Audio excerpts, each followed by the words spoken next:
గలగల పారేటి కృష్ణమ్మ తీరాన అందాల ఇంత కీలాద్రి శిఖరాన అందంగా నిలిచింది మా కనక దుర్గమ్మ.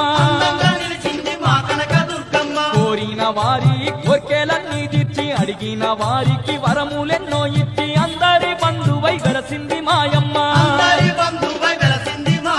కలియుగ భక్తుల పాలిట కలుప తరువైనాది దుర్గమ్మ.